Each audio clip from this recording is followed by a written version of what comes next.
Hello students, कैसे हो। आशा करता हूँ कि आप सभी अपने अपने घर पर इस कोरोना काल में स्वस्थ और सुरक्षित होंगे और अपनी पढ़ाई को निरंतर रूप से जारी रखे हुए होंगे। तो आज का अपना टॉपिक है सस्य विज्ञान में जो तीसरा टॉपिक है वो है सस्य विज्ञान की आवश्यकता एवं कार्यक्षेत्र।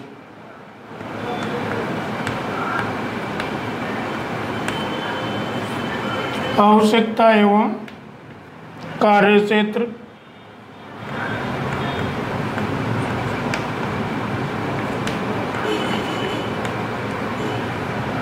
ये अपना आज का टॉपिक है।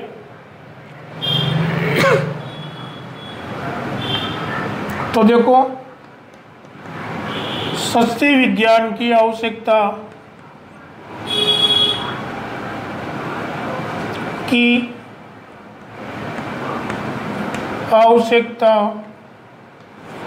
निम्न क्षेत्रों में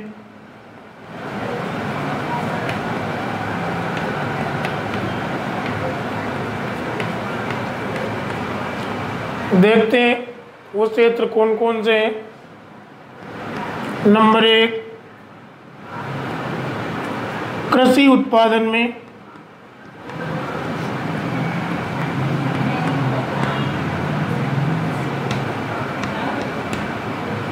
नंबर 2, नियोजन में।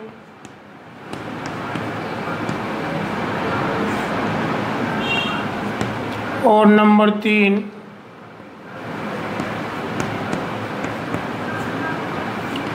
व्यवसाय में। और नंबर 4,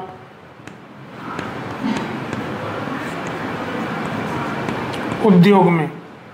ठीक है, तो इन 4 बिंदुओं के अंतर्गत हम सस्य विज्ञान की आवश्यकता एवं कार्यक्षेत्र को समझेंगे। ठीक है, 4 बिंदु कौन कौन से हैं। नंबर 1, कृषि उत्पादन में। नंबर 2, नियोजन में। नंबर 3, व्यवसाय में। और नंबर 4, उद्योग में। तो अब देखते हैं 1 बाय 1 एक एक करके। तो पहला है अपना कृषि उत्पादन में। क्या है कृषि उत्पादन में? तो देखो क्या होता है कि हम विभिन्न प्रकार की फसलों की खेती करते हैं, और जब विभिन्न प्रकार की फसलों की खेती करते हैं तो हमें विभिन्न प्रकार की सस्य क्रियाएं खेत में करनी पड़ती है। उन सभी सस्य क्रियाओं का हम अध्ययन सस्य विज्ञान के अंतर्गत करते हैं। अर्थात बिना सस्य ज्ञान के हम उन सस्य क्रियाओं को उचित तरीके से संपादित नहीं कर सकते हैं। ठीक है, तो देखते हैं अपन पहला पॉइंट। इनको मिटा देता हूँ मैं। पहला देख रहे हैं अपन कृषि उत्पादन में।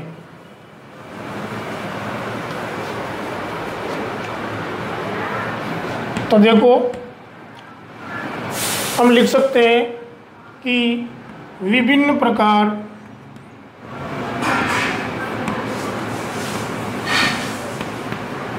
की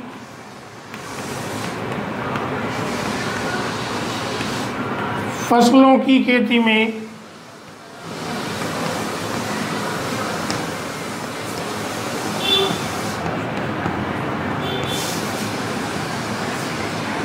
विभिन्न सस्य क्रियाओं का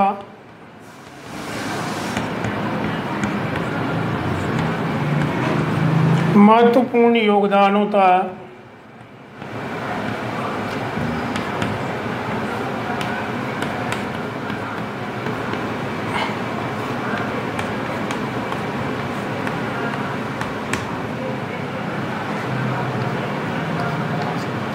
जो जैसे अब देखो कौन कौन सी सस्य क्रियाएं होती है। जैसे सबसे पहले आता है देखो भूमि प्रबंधन। ये भी एक सस्य क्रिया है फसल उत्पादन के लिए। भूमि प्रबंधन, उत्तम बीज का चुनाव, उत्तम बीज का चुनाव। इसके बाद में एक है पोषक तत्व प्रबंधन,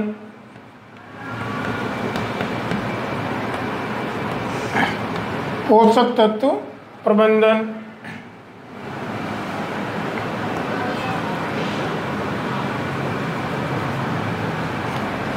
देखो इससे पहले लिखेंगे हम बुआई, इससे पहले आएगी बीज का चुनाव, फिर बुआई, फिर आती है, ये एक सस्य क्रियाओं का क्रम है। बीज का चुनाव, फिर पोषक तत्व प्रबंधन,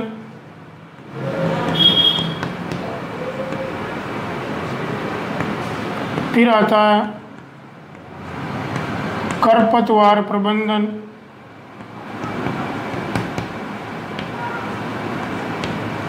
सिंचाई प्रबंधन,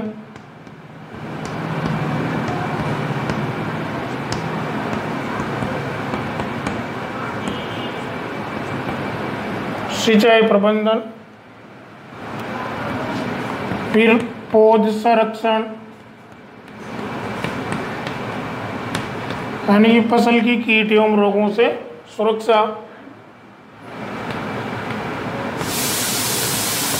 फिर कटाई हार्वेस्टिंग, गहाई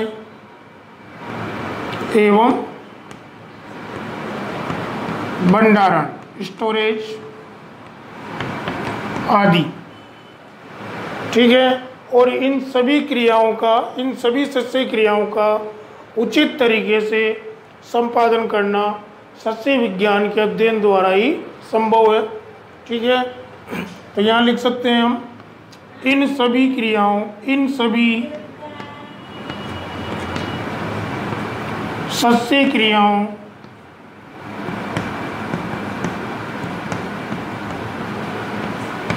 का उचित तरीके से, उचित तरीका मतलब जैसे वैज्ञानिक तरीका, उचित तरीके से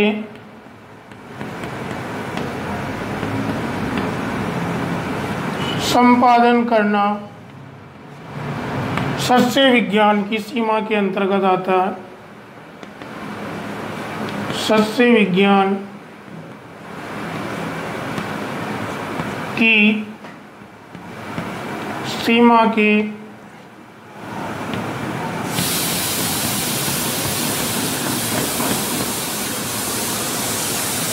अंतर्गत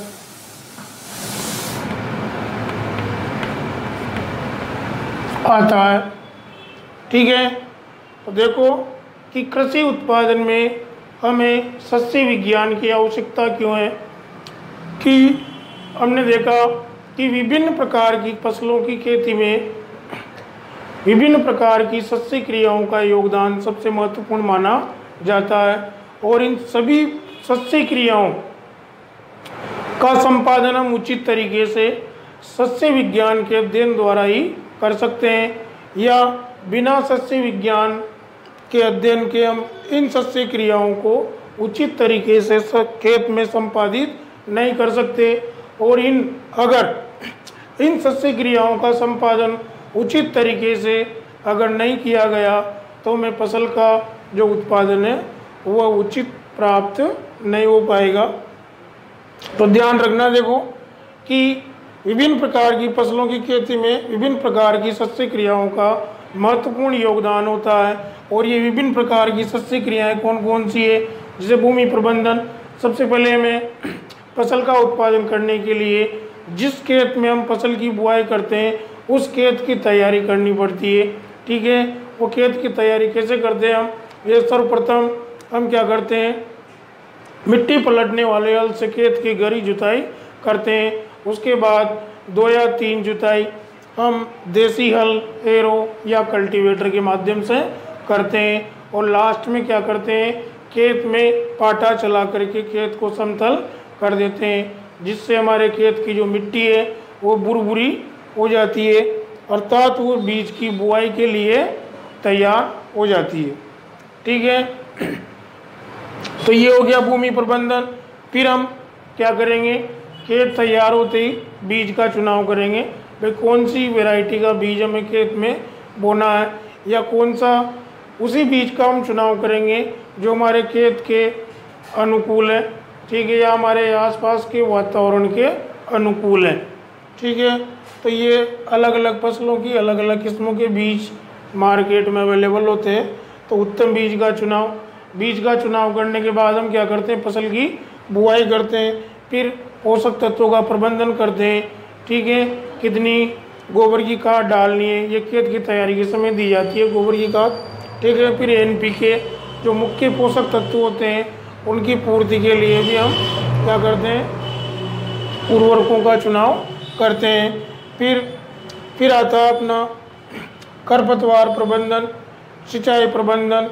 ठीक है, अलग अलग फसलों में सिंचाई की अलग अलग मात्रा में आवश्यकता होती है, किस फसल में कितनी सिंचाई करें, कब करें और कितनी मात्रा में करें, इन सब का अध्ययन हम सिंचाई प्रबंधन के अंतर्गत करते हैं।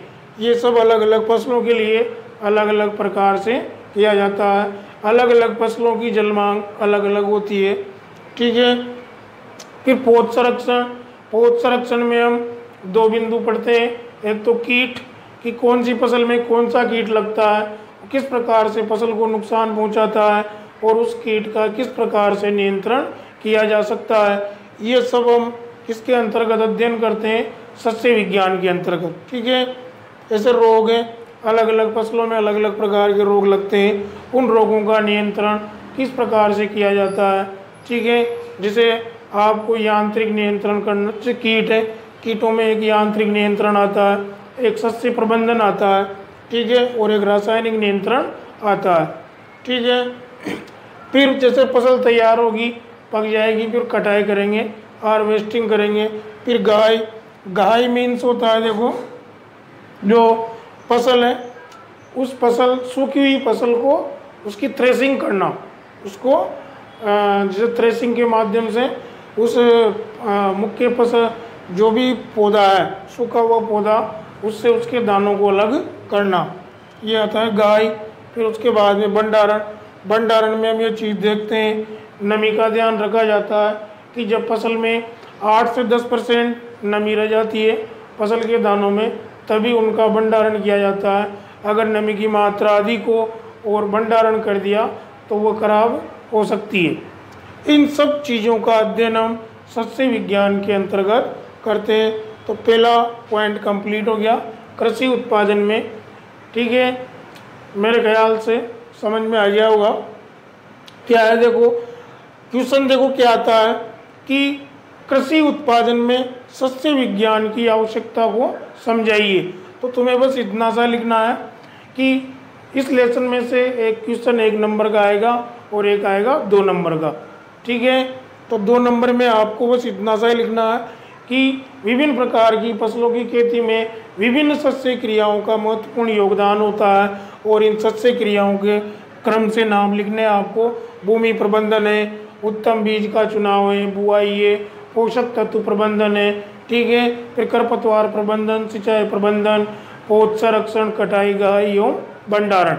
और इन सभी सस्य क्रियाओं का संपादन उचित तरीके से संपादन करना किसके अंतर्गत आता है, सस्य विज्ञान की सीमा के अंतर्गत आता है। ठीक है, अब आगे बढ़ते हैं। जो सेकंड पॉइंट है अपना वो है नियोजन में। ठीक है,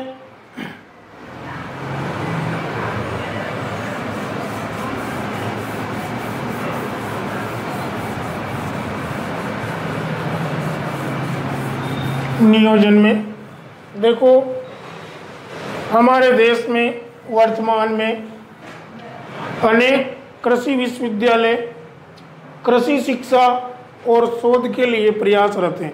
ठीक है, और इन कृषि विश्वविद्यालय से जो भी विद्यार्थी अध्ययन करते हैं, शोध करते हैं, उनको अलग अलग क्षेत्रों में अनेक प्रकार के रोजगार के अवसर प्राप्त होते हैं। ठीक है, तो सेकंड पॉइंट है अपना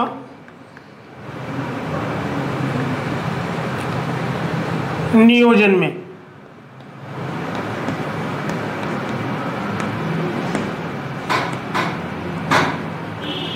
नियोजन में तो देखो इसमें क्या लिख सकते हैं हम कि नियोजन में सस्य विज्ञान की क्या आवश्यकता है, ठीक है, या सस्य विज्ञान का क्या योगदान है।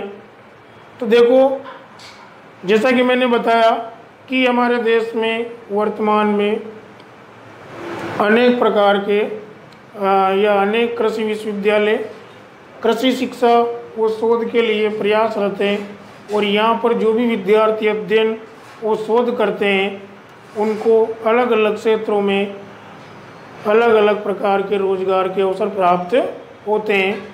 तो लिखते हैं देखो कि हमारे देश में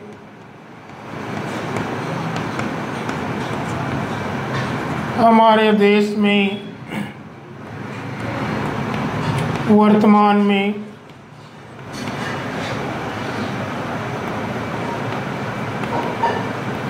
अनेक कृषि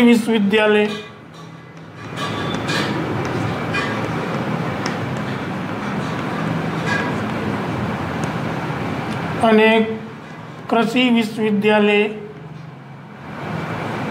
कृषि शिक्षा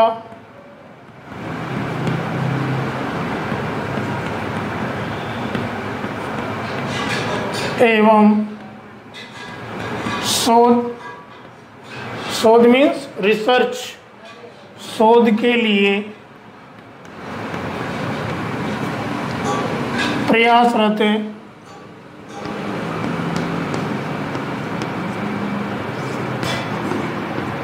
और यहाँ से जो विद्यार्थी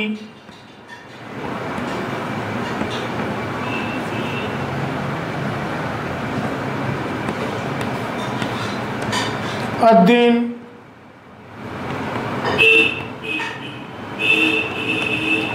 व शोध करते हैं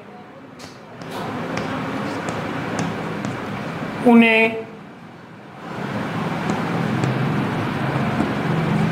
अनेक प्रकार के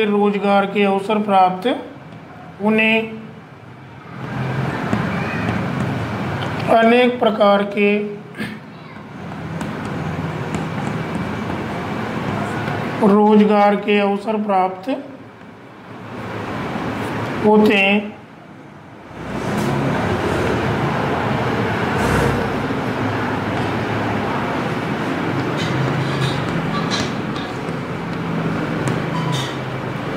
जैसे नंबर 1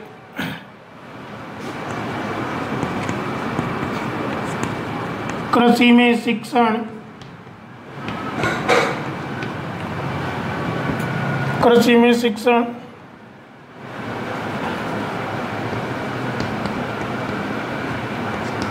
शोध या प्रसार कार्य हेतु, या ऐसा लिख सकते हैं अपन, कृषि में शिक्षण, अनुसंधान एवं प्रसार कार्य हेतु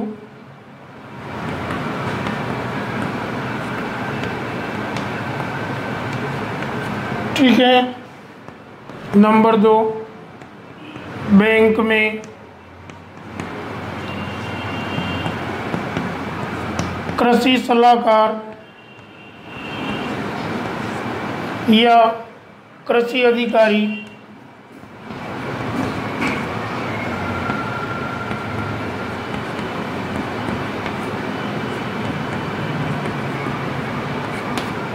ठीक है। बैंक में कृषि सलाहकार यानी कि जो हमारे जो कृषि विश्वविद्यालय है वहाँ पर अध्ययन करते हैं, वहाँ से स्नातक की डिग्री लेते हैं, और डिग्री लेने के बाद में उन्हें या रिसर्च करते हैं, इसके बाद में उन्हें अलग अलग क्षेत्रों में अलग अलग प्रकार के रोजगार के अवसर प्राप्त होते हैं। जैसे कि जिसने भी कृषि विज्ञान की किसी भी शाखा से ग्रेजुएशन कर रखा है या पीजी कर रखा है तो वो क्या कर सकता है, कृषि में शिक्षण यानी कि वो विद्यार्थियों को अध्ययन करवा सकता है या अनुसंधान या प्रसार कार्य कर सकता है। ठीक है, वो बैंक में कृषि सलाहकार के पद पर नियुक्त हो सकता है या कृषि अधिकारी हेतु नियुक्त हो सकता है। कृषि अधिकारी में जैसे कि AO agriculture officer, AAO assistant agriculture officer आदि पदों पर वो नियुक्त हो सकता है। तीसरा देखो, अनेक प्रकार की जो उर्वरक कंपनियां हैं जैसे इफको, क्रपको, इनमें उसकी नियुक्ति हो सकती है। उर्वरक कंपनियों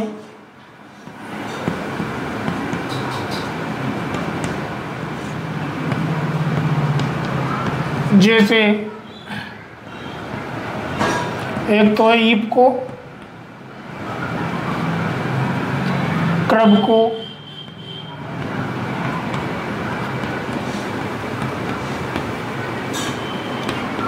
आदि में नियुक्ति।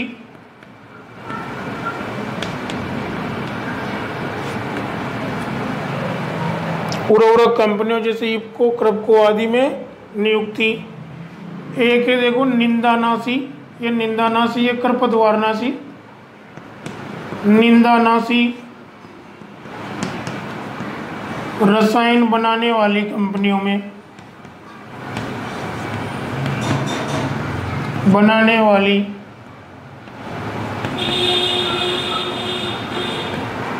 कंपनियों में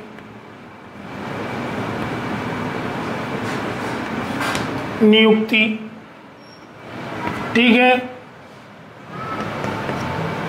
और लास्ट है पौध वृद्धि कारक, पादप वृद्धि कारक या पादप वृद्धि कारक को हम क्या बोलते हैं, हार्मोन। पादप वृद्धि कारक या हार्मोन या कृषि में काम आने वाले पदार्थ या रसायनों का निर्माण करने वाली कंपनियों में, या कृषि में काम आने वाले या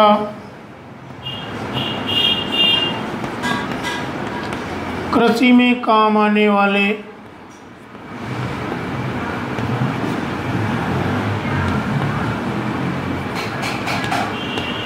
पदार्थ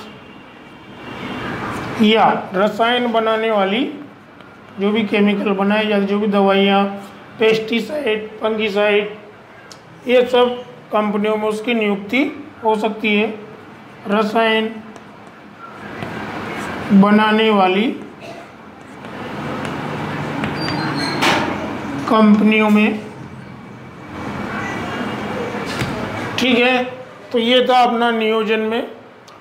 तो बिल्कुल सिंपल है, आपको समझना है, केवल क्या लिखना है आपको कि हमारे देश में, सिंपल सी लैंग्वेज है कि हमारे देश में वर्तमान में अनेक कृषि विश्वविद्यालय। अब कृषि विश्वविद्यालय का काम क्या है, कृषि के क्षेत्र में शिक्षा देना, रिसर्च, शोध कार्य करवाना। ठीक है, तो आप ये दे रखा है देखो, हमारे देश में वर्तमान में अनेक कृषि विश्वविद्यालय कृषि शिक्षा व शोध के लिए प्रयासरत हैं। किसके लिए, कृषि शिक्षा एवं शोध के लिए प्रयासरत हैं। कौन, कृषि विश्वविद्यालय।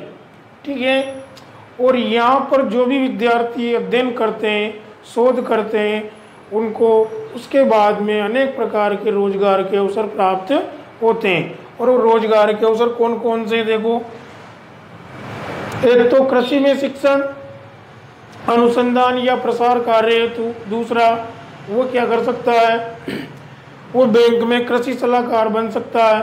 ठीक है, या कृषि अधिकारी के पद पर नियुक्त हो सकता है, या अनेक प्रकार की जो उर्वरक, फर्टिलाइजर बनाने वाली जो कंपनियां हैं जैसे कि इफको, क्रपको आदि में नियुक्त हो सकता है और अच्छे पैसे वो कमा सकता है। ठीक है, चौथा देखा हमने निंदानाशी रसायन बनाने वाली, ये निंदानाशी बोलो या खरपतवारनाशी बोलो। ठीक है, बनाने वाली कंपनियों में नियुक्ति। और लास्ट में कि पादप वृद्धि कारक या हार्मोन या कृषि में काम आने वाले पदार्थ या रसायन बनाने वाली कंपनियों में। देखो आजकल मार्केट में बहुत अलग अलग कंपनियों की अलग अलग प्रकार की दवाइयाँ अवेलेबल है और उनकी मार्केटिंग करने के लिए ऐसे व्यक्तियों की आवश्यकता होती है जिन्होंने एग्रोनॉमी या सस्य विज्ञान में पीजी या ग्रेजुएशन किया हुआ होता है, ठीक है, और वो मार्केटिंग करते हैं, उस पेस्टिसाइड या फंगिसाइड के बारे में लोगों को बताते हैं, उसके रिजल्ट के बारे में बताते हैं और उसकी मार्केट में सप्लाई करते हैं, ठीक है। तो ये चीज़ें थी नियोजन में, ठीक है। अब थर्ड है अपना व्यवसाय में, ठीक है।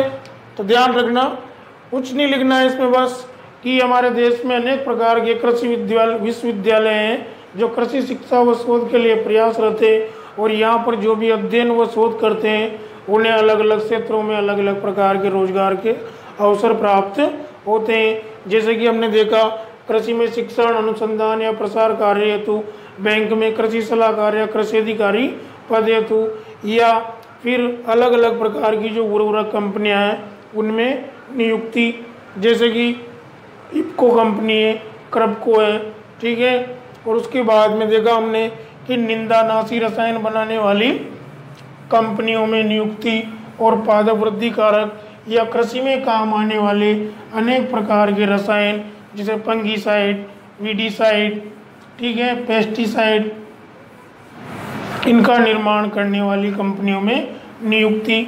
अब थर्ड पॉइंट है अपना व्यवसाय में।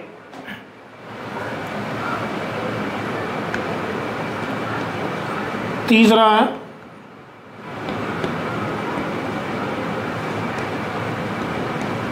व्यवसाय में।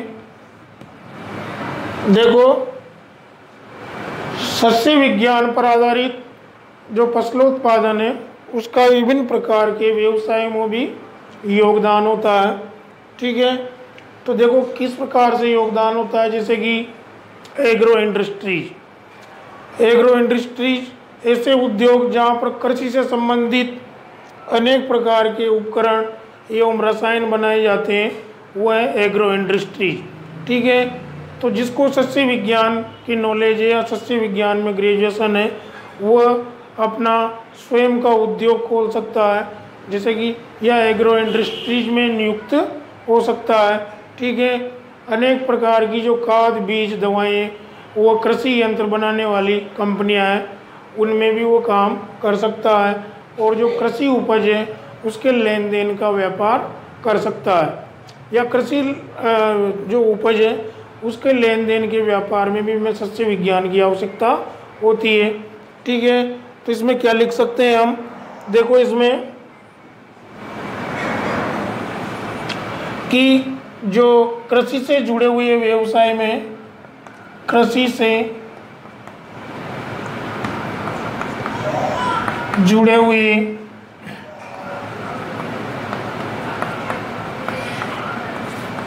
व्यवसायों में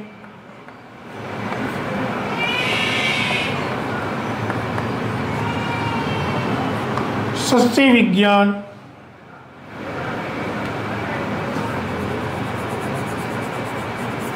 शॉर्ट में लिख देता हूं मैं एग्रोनॉमी का महत्वपूर्ण योगदान होता है,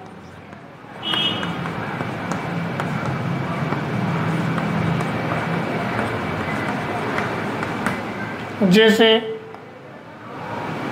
कैसे होता है, देखो जैसे एग्रो इंडस्ट्रीज जो भी कृषि से संबंधित उद्योग है, ठीक है। एक होता है जो भी खाद बीज दवाएं और यंत्र निर्माण उद्योग, खाद बीज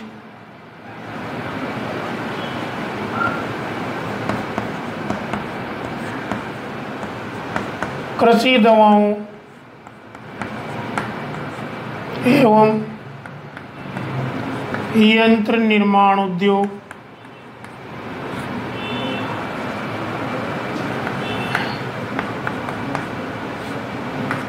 और एक है कृषि पैदावार के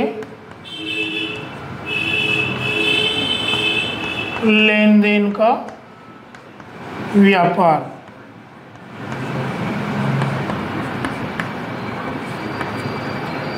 आदि। ठीक है, तो ये था अपना व्यवसाय में सस्ते विज्ञान की आवश्यकता कि जो कृषि से जुड़े हुए व्यवसाय है या जो व्यवसाय बिल्कुल या पूरी तरह से किसके ऊपर डिपेंड है, कृषि के ऊपर ही डिपेंड है, उन व्यवसायों में भी एग्रोनॉमी की महत्वपूर्ण भूमिका होती है या उसका महत्वपूर्ण योगदान होता है। अब ऐसे व्यवसाय कौन कौन से हैं, जैसे एग्रो इंडस्ट्रीज है, खाद बीज कृषि दवाओं, ठीक है, एवं यंत्र निर्माण उद्योग है, कृषि पैदावार के लेन देन का व्यापार है आदि। ठीक है, अब लास्ट जो है उद्योग में देखते हैं। तो व्यवसाय में ध्यान रखना कि कृषि से जुड़े हुए व्यवसाय में सस्ते विज्ञान का अहम योगदान होता है। और ऐसे व्यवसाय कौन कौन से हैं, जैसे एग्रो इंडस्ट्रीज, ठीक है, एग्रो इंडस्ट्रीज है, उसके बाद में खाद बीज कृषि दवाओं एवं यंत्र बनाने वाले जो उद्योग हैं उनमें, और कृषि पैदावार के लेन देन का व्यापार। अब जो लास्ट चौथा टॉपिक है अपना उद्योग में,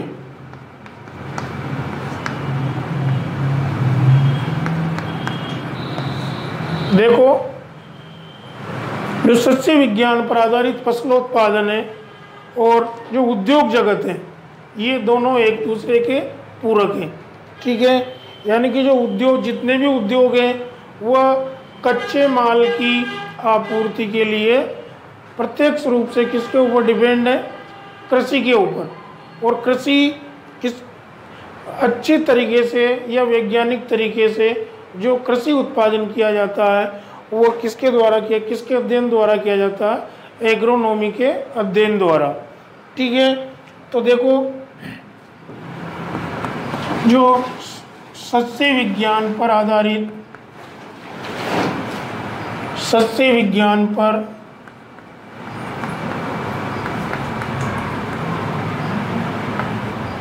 आधारित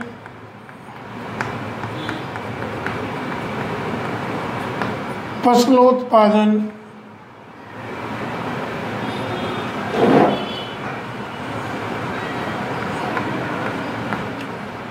सस्ते विज्ञान पर आधारित फसलोत्पादन और उद्योग जगत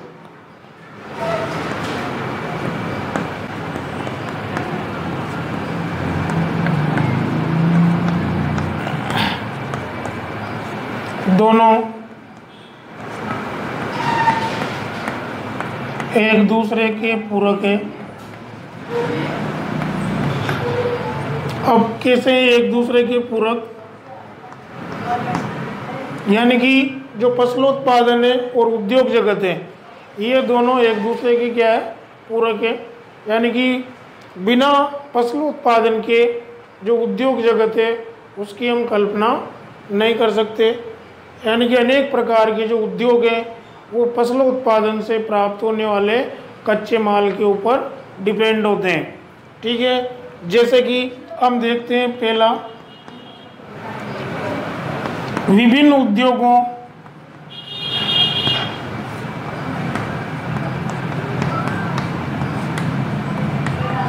के लिए कच्चे माल की आपूर्ति हेतु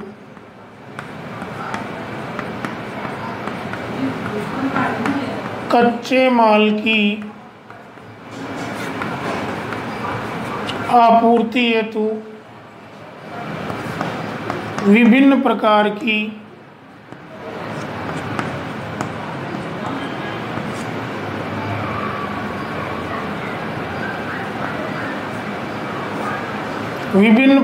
की फसलें उगाना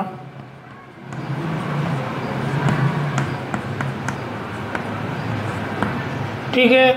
तो देखो अलग अलग प्रकार के उद्योगों के लिए, कच्चे माल की आपूर्ति के लिए अलग अलग प्रकार की फसलों की खेती की जाती है। ठीक है, जैसे कि देखते हैं अपन नंबर 1, जैसे कि पहला उद्योग मान लें हम डेयरी उद्योग।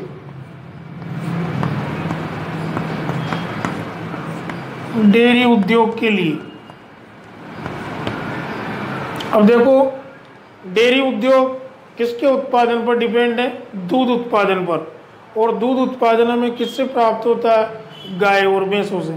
ठीक है, अब गाय और भैंसों का या पशुपालन करने के लिए हमें किसकी खेती करनी पड़ेगी? चारे की फसलों की। ठीक है, तो डेयरी उद्योग के लिए किसकी फसल उगाओगे? चारे की फसलें।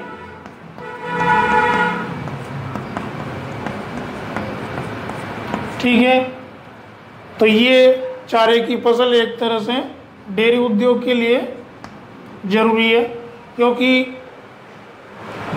चारे की फसलें बोकर हम क्या करेंगे? पशु पालन करेंगे, गाय भैंसों का पालन करेंगे, जिससे हमें दूध प्राप्त होगा। और वो दूध कहाँ पहुँचेगा? डेयरी उद्योग में। यानी कि डेयरी उद्योग के लिए हमें किसकी फसलें उगानी पड़ेगी? चारे की फसलें। ठीक है, अब जैसे मान लो गुड़ शक्कर उद्योग है। गुड़ शक्कर उद्योग के लिए अब आपको याद है कि गुड़ और शक्कर किससे प्राप्त होती है? गन्ना और चुकंदर से। तो इन उद्योगों के लिए किसकी फसल उगानी पड़ेगी? गन्ना एवं चुकंदर की फसलें। बिल्कुल सिंपल है, समझना है आपको, केवल गन्ना एवं रटना नहीं है, ओनली समझना है। ओके, सिंपल है। देखो डेयरी उद्योग नाम आते ही आपको क्या लिखना है? डेयरी उद्योग के लिए कौन सी फसलें उपयोगी है? चारे की फसलें। ठीक है, गुड़ शक्कर उद्योग के लिए गन्ना एवं चुकंदर की फसलें। ठीक है, बीड़ी सिगरेट उद्योग। अब आपको याद होगा कि जो बीड़ी सिगरेट उद्योग है उसमें किसका उपयोग होता है? तंबाकू का।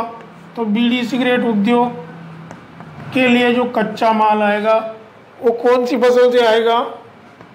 तंबाकू की फसल से। तो यहाँ लिख सकते हैं अपन तंबाकू की फसल। ठीक है, फिर आता है अपना औषधि निर्माण उद्योग। तो औषधि निर्माण उद्योग में हमें कौन सी फसलों से कच्चा माल प्राप्त होगा? औषधीय फसलें। और औषधीय फसलों के बारे में आप जानते हो, जैसे कि सर्पगंधा है, अश्वगंधा है। ठीक है, उधर से एलोवेरा है, ग्वारपाठा है, सफ़ेद मूसली है। ये सब किसके अंतर्गत आती है? औषधीय फसलों के अंतर्गत आती है। तो औषधि निर्माण उद्योग के लिए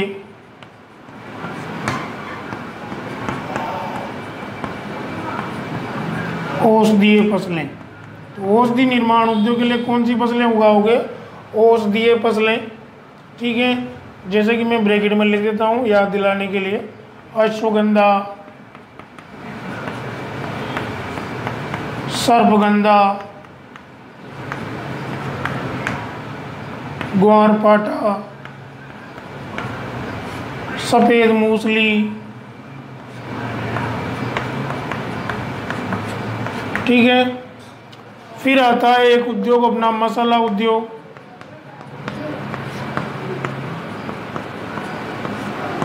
तो मसाला उद्योग के लिए जो मसाले वाली फसलें हैं वो उगानी पड़ेगी मसाला उद्योग के लिए। तो मसाला उद्योग के लिए कौन कौन सी फसलें उगाई जाती है? जैसे कि जीरा है, ये भी मसाले की फसल है। धनिया, सौंफ, लौंग। ठीक है, आदि और भी है बहुत सारी, इतना ही खूब है। जीरा, धनिया, सौंफ, लौंग आदि। ठीक है। मिर्च एक मिर्च लिख सकते हो। अजवाइन,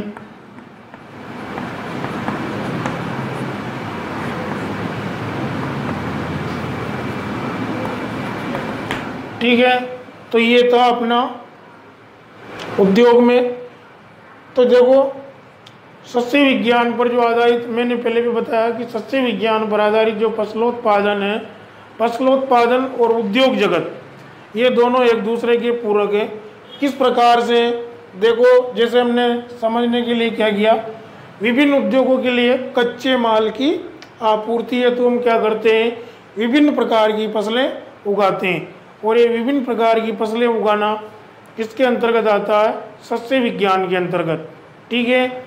यानी कि हमें विभिन्न प्रकार की फसलों की खेती करने की जो वैज्ञानिक जानकारी है, या वैज्ञानिक खेती का जो तरीका है, वो सारी जानकारी हमें किससे मिलती है, सस्य विज्ञान का अध्ययन करने के बाद।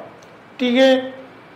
तो देखो, हमने देखा जैसे डेयरी उद्योग है, तो डेयरी उद्योग के लिए कौन सी फसलें जरूरी है, चारे की फसलें। ठीक है। क्योंकि बिना चारे के, बिना हरे चारे के हम पशुपालन नहीं कर सकते, और जो गाय व भैंस हैं उनसे अच्छा दूध उत्पादन प्राप्त नहीं कर सकते। ठीक है। गुड़ शक्कर उद्योग के लिए गन्ने और चुकंदर की फसलें हैं। बीड़ी सिगरेट उद्योग के लिए कौन सी फसलें हैं, तंबाकू की फसल। ठीक है। क्योंकि बीड़ी सिगरेट में किसका उपयोग होता है, तंबाकू का। ऐसे ही जो औषधि निर्माण उद्योग है, उसके लिए कच्चे माल की पूर्ति कहाँ से होगी, औषधीय फसलों से।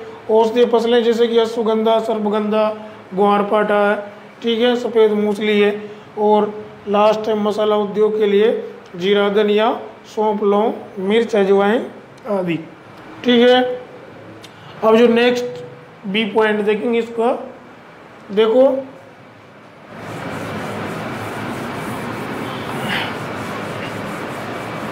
जो इसका बी पॉइंट है,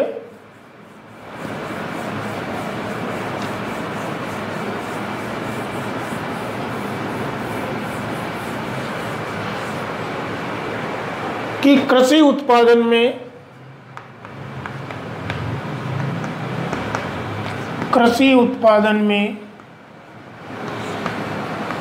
प्रयोग किए जाने वाले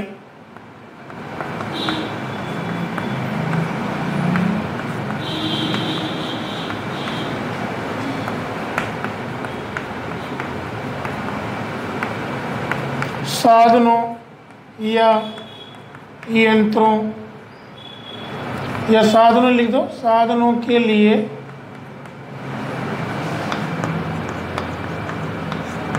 उद्योग। अब देखो, जो कृषि उत्पादन में जितने भी चीज़ें काम में आती है, उन चीज़ों जैसे कृषि उपकरण है, कृषि औजार है, ठीक है, विभिन्न बीज है, रसायन है, इन सब के लिए अलग अलग प्रकार के उद्योग हैं। ठीक है। और इन उद्योगों में जो भी चीज़ें बनती है, उनका उपयोग कहाँ किया जाता है, फसल उत्पादन में किया जाता है। तो दोनों एक दूसरे के क्या हो गए, पूरक हो गए। ठीक है।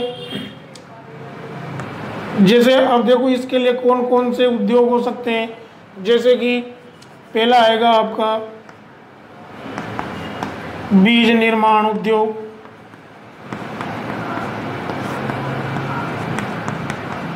बीज निर्माण उद्योग,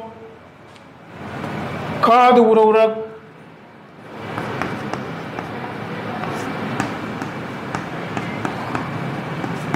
खाद उर्वरक उत्पादन के लिए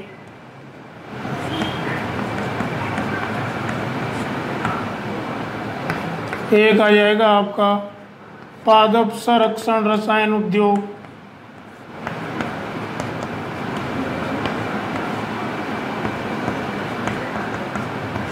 एक आ जाएगा आपका पादप वृद्धि कारक।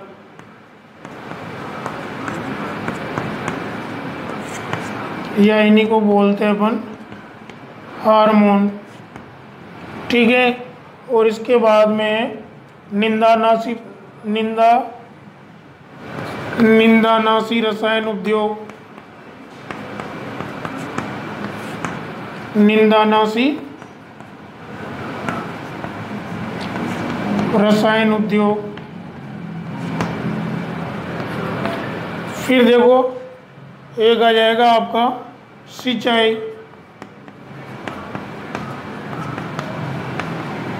के, जो सिंचाई के लिए जो भी आपने देखा होगा, जो स्प्रिंकलर सिस्टम है, फव्वारा सिस्टम है, ड्रिप इरिगेशन मेथड है, इसके लिए जो भी यंत्र या औजार बनते हैं उनके लिए भी अलग से क्या खोले जाते हैं, उद्योग। ठीक है, तो सिंचाई के लिए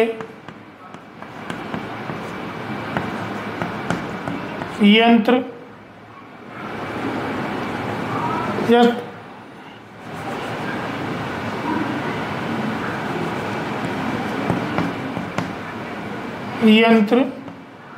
या औजार निर्माण उद्योग।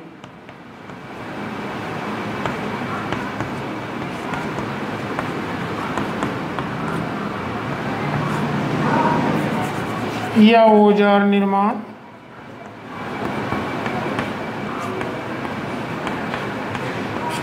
उद्योग। और लास्ट है कृषि उत्पादन। देखो कृषि उत्पादन में जो भी कृषि यंत्र है, औजार है आदि का निर्माण करने वाले उद्योग। कृषि उत्पादन में प्रयोग होने वाले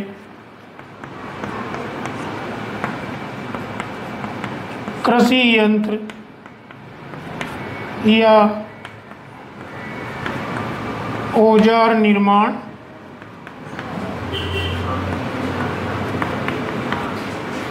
उद्योग।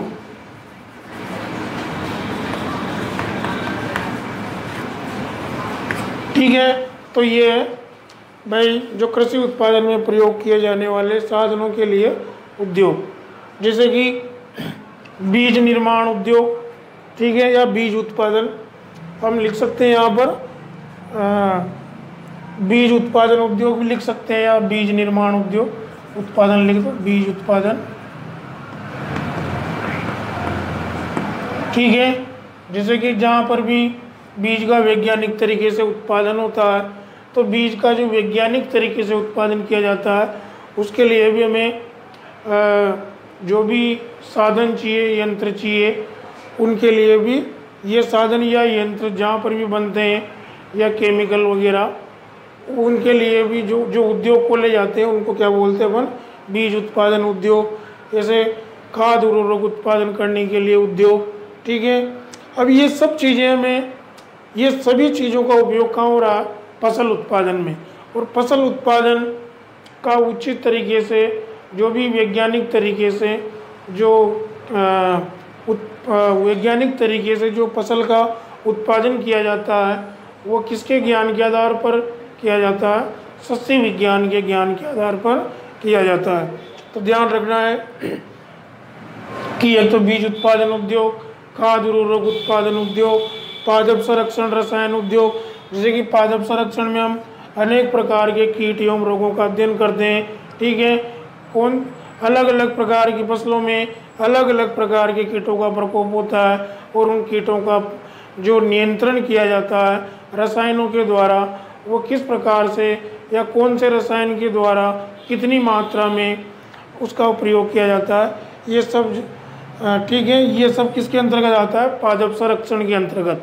तो पादप संरक्षण रसायन उद्योग, यानी कि यहाँ पर उन कीट और रोगों का नियंत्रण करने के लिए अलग अलग प्रकार की दवाओं का निर्माण किया जाता है। ठीक है, ऐसे पादप वृद्धि कारक हार्मोन है, जैसे कि आपने नाम सुना होगा, ऑक्सिन से जिब्रेलिन है। ठीक है, उधर से IA है, IBA, NA, ठीक है, IBA indole butyric acid, naphthalic acetic acid, indole butyric acid, और एक है जो भी है IA है, इंडोल एसिटिक एसिड। ठीक है, अब देखो निंदानाशी रसायन उद्योग, ये खरपतवारनाशी दवाइयाँ होती है। ठीक है, इनका निर्माण जहाँ पर भी होता है, जिन उद्योगों में होता है उनको क्या बोलेंगे हम, निंदानाशी रसायन उद्योग। और सिंचाई के लिए जो यंत्र हैं, जैसे कि स्प्रिंकलर सिस्टम है।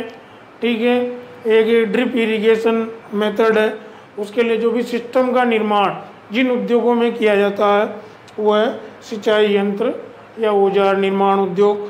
कृषि उत्पादन में प्रयोग किए जाने वाले जो कृषि यंत्र हैं जैसे कि ट्रैक्टर वगैरह, सब कृषि यंत्र, कल्टीवेटर है, एरो है, ठीक है, सीड ड्रिल है, इन सब का लिए अलग अलग प्रकार के उद्योग खुले हुए हैं। और इन उद्योगों में जो भी प्रोडक्ट बनते हैं उन सब का उपयोग कहाँ पर होता है? सस्य विज्ञान के अंतर्गत फसलोत्पादन में होता है। ठीक है, ओके बच्चों। तो अब आपको देखो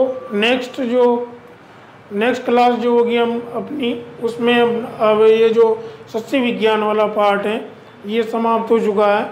अब सेकंड पार्ट चलेगा इस चैप्टर का, वो है मृदा, सोइल।